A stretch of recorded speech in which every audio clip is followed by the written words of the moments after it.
What's happening, everybody? So as some of you know have been following my channel from the beginning, I was a welder fabricator before I came out here and started this off-grid homestead. And I've kind of taken a hiatus from welding and fabrication. Just, you get burnt out from being in the business for a long time and just, doing constantly the same thing every day. So what I'm going to start doing now, though, because, as we're building our house, our supplies are going down money-wise, and, we had saved some money to start building our house, but, of course, there's all these things we want to do out here, so I'm going to be starting to do some mobile welding and, just kind of do something I can work around my building schedule out here, so I'm going to take this show on the road. So just letting y'all know, you're going to be seeing a lot more welding on this channel. It's just because that's just what I do. So, but I'll talk about what I'm doing out here right now. So what you guys are looking at is, these are steel trusses. This is a jig setup for 12-foot steel trusses for my porch. This is a 40-foot welding table that I assembled onto the side of our 40-foot shipping container, because ultimately I'm going to be welding 40-foot trusses for our house. We're doing a single slope lean-to style house, and so I needed 40-foot trusses. I need 6 of them. So the process I'm doing here is flux core, and of course I like flux core when you're outside, because obviously I don't need a shielding gas. So that's the main reason I use flux core out here. Don't let anybody tell you that flux core is not as good as these other processes. It's just not true. Flux core is used a lot in the industry. It's very convenient, and as long as you know how to weld, you're fine. These trusses are actually pretty thin because they're shorter spans on them. So the top and bottom cords are only 1/8 inch thick, as well as the webbing between here. And so I have my weld settings here. I'm only welding on a 120 right now. I actually I have another generator coming in that's going to be, of course, a 220, so I'll be able to kick up the amps more.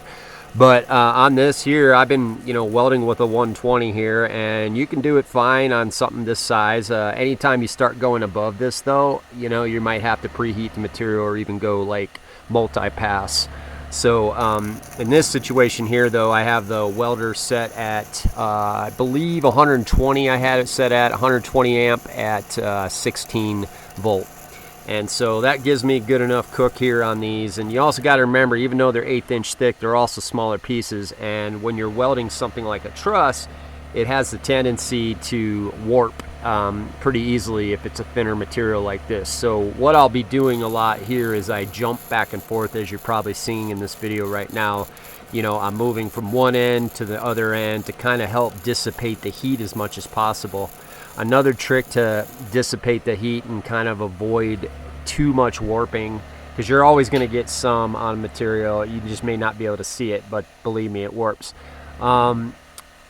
You set your material on a metal material, like a metal table, and that metal, metal being such a good conductor of heat, a lot of that heat will, conduct right over to that other metal piece. So it helps to dissipate the heat off your work, whatever you're working on. So I have this, of course, strapped down to a couple thicker pieces of material here. They're actually 1/4 inch angle. And so that's what I'm doing here. And then what I'll do, you probably notice I'm not using any clamps here. And the reason is because a lot of times you can just tack your material down to whatever you're working on. And the welding tacks are they're just as fast, or actually faster to me, than setting up these clamps. Now, of course, if you're working on a pretty workpiece, you don't want to do it that way. But, you may, or, if you don't feel like grinding, I should say, or, polishing the metal. But in this situation, these trusses are mostly hidden, so it's not a big deal for me to have some tack marks on there, or just grind them off. It's not a problem. So what I do here is I do one side, and then I let it cool down. I'll clean the welds off with a needle scaler, and then I will flip it over and do the other side. Now, actually, what you're looking at is the side that's the second side. Now that I'm looking at the piece here, this is actually the final part of my welds. So yeah, that's it, folks. This is just a repetitive thing. I got 12 of these trusses to do. It's always good to set yourself up on a jig.